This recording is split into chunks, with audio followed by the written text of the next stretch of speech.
Cooker blast ಏನಿದೆ ನ್ಯಾಯಾಲಯದ ತೀರ್ಮಾನಕ್ಕೆ ನಾವು ಬದ್ಧ ಇರ್ತೀವಿ. ಆದರೆ ಅವ್ರಿಗೆ ಗಲ್ಲು ಶಿಕ್ಷೆಯನ್ನು ಕೊಡಬೇಕಾಗಿದೆ.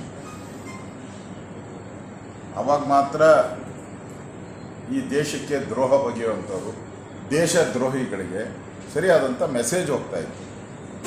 ಅವನು 10 ಜನನ ಸಾಯಿಸೋಕ್ಕೆ ಬಂದಂಥವನು ಇನ್ನು ಅವನಿಗೆ ಈಗಾಗಲೇ 3 ವರ್ಷ ಜೈಲಲ್ಲಿದ್ದಾನೆ. ಇನ್ನು ಉಳಿದಿದ್ದು 7 ವರ್ಷ ಜೈಲಲ್ಲಿ ಕಳೆದ್ರೆ ಮತ್ತೆ ಬಂದು ಅದೇ ಕೆಲಸ ಮಾಡ್ತಾನೆ. ಅವನು ಬೇರೆ ವಿದ್ಯೆ ಅವನಿಗೆ ಗೊತ್ತಿಲ್ಲ.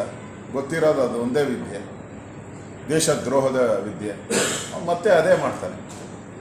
ಅದರಿಂದ ನಾನು ಸರ್ಕಾರ ಅಪೀಲ್ ಮಾಡಬೇಕು.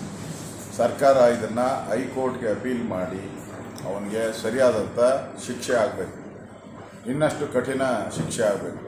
ಆ ರೀತಿ ಅಪೀಲನ್ನು ಮಾಡಬೇಕು. ಸರ್ಕಾರಕ್ಕೆ ಗೌರವ ಇದ್ದರೆ. ಇಲ್ಲ ಅಂದರೆ ಸರ್ಕಾರ ಅವ್ರ ಜೊತೆ ಶಾಮೀಲಾಗಿದೆ ಅಂದರೆ ಬಾಯಿ ಮುಚ್ಕೊಂಡು ಸುಮ್ಮನೆ ಇರಬೇಕು ಸರ್ಕಾರ. ಅಷ್ಟೇ. ನಮ್ಮ NIA ಕೋರ್ಟು ಆದೇಶ ಮಾಡಿರೋದು ಹೋಗ್ಬೇಕು. ಅಪೀಲ್ ಮಾಡೋಕ್ಕೆ ಸರ್ಕಾರ ವಿನಂತಿ ಮಾಡಬೇಕು. NIA ಆದ್ರೇನು, CBI ಏನಾದ್ರೂ ಸರ್ಕಾರಕ್ಕೆ ಅದರದೇ ಆದಂಥ ಒಂದು ಅಧಿಕಾರ ಇದೆ. ಅಧಿಕಾರ ನಾವು ಕೂಡ ಮಾಡ್ತೀವಿ.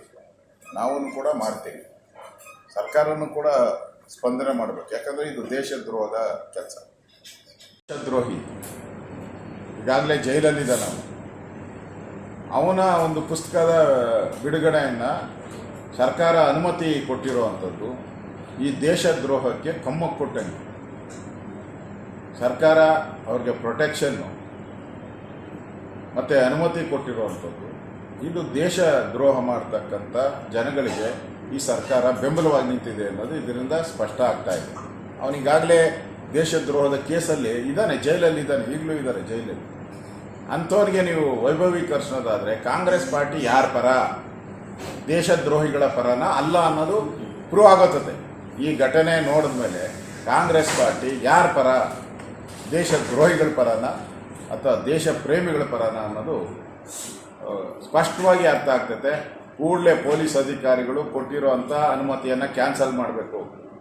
ಇಲ್ಲಾಂದರೆ ಮುಂದಿನ ದಿನಗಳಲ್ಲಿ ನಿಮಗೆ ನಿಮ್ಮ ಮೇಲೆ ಕ್ರಮ ಆಗೇ ಆಗುತ್ತೆ. ಇವತ್ತೇನೋ ಇನ್ನೊಂದು ವರ್ಷ ನೀವು ಎಸ್ಕೇಪ್ ಆಗ್ಬೋದು ಅಧಿಕಾರಿಗಳು. ಮುಂದಿನ ದಿನಗಳಲ್ಲಿ ನೀವು ಇದರಲ್ಲಿ ಸಿಕ್ಕಾಕ್ಕೊಂತೀರ. ಕಾನೂನು ಪ್ರಕಾರ ನೀವು ಕ್ರಮ ತೆಗೆದು ಒಬ್ಬ ಜೈಲಲ್ಲಿರೋಂಥನು ದೇಶದ್ರೋಹದ ಕೆಲಸ ಮಾಡಿದನು ಅವನ ಪುಸ್ತಕ ಬಿಡುಗಡೆ ಮಾಡೋಕ್ಕೆ ಪೊಲೀಸರು ಬೆಂಬಲ ಕೊಡ್ತಾರೆ ಅಂತ ಹೇಳಿದ್ರೆ ಇದು ಪೊಲೀಸ್ ವೈಫಲ್ಯ.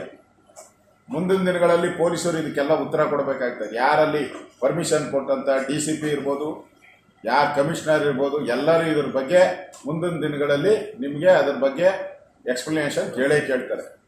ಅದ್ರ ಬಗ್ಗೆ ನಿಮ್ಮ ಮೇಲೆ ಕ್ರಮ ಆಗೇ ಆಗುತ್ತೆ. ಈ ಎಚ್ಚರಿಕೆಯನ್ನು ಕೊಡ್ತಾ ಇದ್ದೀನಿ. ಕೃಪಾನಿಧಿ ಕಾಲೇಜಲ್ಲಿ ಜನಿವಾರ ತೆಗೆಸುವಂಥ ಹೀನ ಕೆಲಸವನ್ನು ಮಾಡಿದ್ದಾರೆ. ಒಬ್ಬರಿಗಲ್ಲ, ಸುಮಾರು 10-15 ಜನಕ್ಕೆ ಮಾಡಿದ್ದಾರೆ. ಅದರಲ್ಲಿ 3 ಜನ ಮಾತ್ರ ಧೈರ್ಯದಿಂದ ಬಂದು ಕಂಪ್ಲೇಂಟನ್ನು ಕೊಟ್ಟಿದ್ದಾರೆ. ಭಾಳಷ್ಟು ಜನಕ್ಕೆ ಜನಿವಾರ ಕಿತ್ತು ಕಸದ ಬುಟ್ಟಿಗೆ ಹಾಕಿದ್ದಾರೆ. ಈ ಸರ್ಕಾರ, ಕಾಂಗ್ರೆಸ್ ಸರ್ಕಾರ ಬಂದ ಮೇಲೆ ಇದೇನು ಫಸ್ಟ್ ಅಲ್ಲ, ಇದು 3ನೇ ಘಟನೆ. ಮೊದಲನೇ ಘಟನೆ ಆದಾಗೆ ಸರ್ಕಾರ ಎಚ್ಚರ ವಹಿಸಿ ಸರ್ಕಾರ ಕಟ್ಟುನಿಟ್ಟಿನ ಆದೇಶ ಮಾಡಬೇಕಾಗಿತ್ತು, ಮಾಡಲಿಲ್ಲ. ಒಂದು ರೀತಿ ಇಂಡೈರೆಕ್ಟಾಗಿ ಬೆಂಬಲ ಕೊಟ್ಬಿಟ್ರು, ನೀವು ಮಾಡ್ಗಳ್ರಿ, ನಾವು ನೋಡ್ಗಂತೀರಿ ಅಂತೇಳಿ. 2ನೇ ಬಾರಿ ರಿಪೀಟ್ ಆದನು ಕೂಡ ಅದಕ್ಕೆ ಏನು ಕ್ರಮ ಮಾಡಲಿಲ್ಲ. 3ನೇ ಬಾರಿ ಆಯಿತು. 3ನೇ ಬಾರಿ ಆದಾಗೂ ಕೂಡ ಇವರು ಕ್ರಮ ಸರಿಯಾಗಿ ತೆಗೆದುಕೊಳ್ತಾ ಇಲ್ಲ.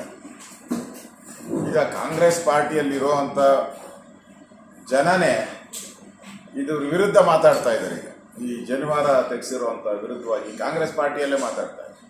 ದಿನೇಶ್ ಗುಂಡೂರಾವ್ ಸ್ಟೇಟ್ಮೆಂಟ್ ಕೊಟ್ಟಿದ್ದಾರೆ, ಇನ್ನೊಬ್ರು ಯಾರೋ ಕಾಂಗ್ರೆಸ್ ಸೆಕ್ರೆಟರಿ ಸ್ಟೇಟ್ಮೆಂಟ್ ಕೊಟ್ಟಿದ್ದಾರೆ. ಇಷ್ಟಾದರೂ ಸರ್ಕಾರ ಅದ್ರ ಬಗ್ಗೆ ತಲೆನೇ ಕೆಡಿಸ್ಕೊಂಡಿಲ್ಲ.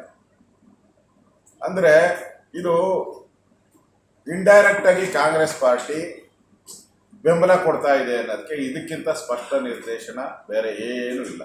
ಬೇರೆದೇನಾಗಿದ್ರೆ ಇಷ್ಟೊತ್ತಿಗೆ ಎಷ್ಟು ಅಲ್ಲೋಲ ಕಲ್ಲೋಲ ಎಬ್ಬಿಸ್ಬಿಡೋದು. ಇದು ಸರ್ಕಾರ ಇಂಡೈರೆಕ್ಟಾಗಿ ಅವ್ರು ಬೆಂಬಲ ಕೊಡ್ತಾ ಇದೆ, ಅದಕ್ಕೆ ಸರಿಯಾದಂಥ ಕ್ರಮ ಆಗ್ತಾ ಇದೆ. ನಾವು ಮಾಡ್ತೀರಿ, ಇವ್ರು ಯಾರು ಮಾಡಿದಾರೋ ಅವ್ರಿಗೆ ಸರಿಯಾದಂಥ ಶಿಕ್ಷೆಯನ್ನು ಕೊಡುವಂಥ ವ್ಯವಸ್ಥೆಯನ್ನು ಮಾಡ್ತೀರಿ. ಆ ಸಂದರ್ಭದಲ್ಲಿ ಯಾರ್ಯಾರು ಅಧಿಕಾರಿಗಳು ಇದಕ್ಕೆ ಕುಮ್ಮಕ್ಕು ಕೊಟ್ಟಿದ್ದಾರೆ ಆ ಅಧಿಕಾರಿಗಳ ಮೇಲೂ ಕ್ರಮ ತೆಗೆದುಕೊಳ್ಳಿ. ನಿರ್ಭೀತ, ನಿಷ್ಪಕ್ಷಪಾತ, ವಿಶ್ವಾಸಾರ್ಹ ಸುದ್ದಿಗಳಿಗೆ ಮತ್ತೊಂದು ಹೆಸರಾಗಿರುವ ನ್ಯೂಸ್ 18 ಕನ್ನಡ ಈಗ ಆಪ್ನಲ್ಲೂ ಲಭ್ಯವಿದೆ. ದಯವಿಟ್ಟು ಇಲ್ಲಿರುವ QR ಕೋಡ್ ಸ್ಕ್ಯಾನ್ ಮಾಡಿಕೊಂಡು ಆಪ್ ಡೌನ್ಲೋಡ್ ಮಾಡೋದಕ್ಕೆ ಮರಿಬೇಡಿ.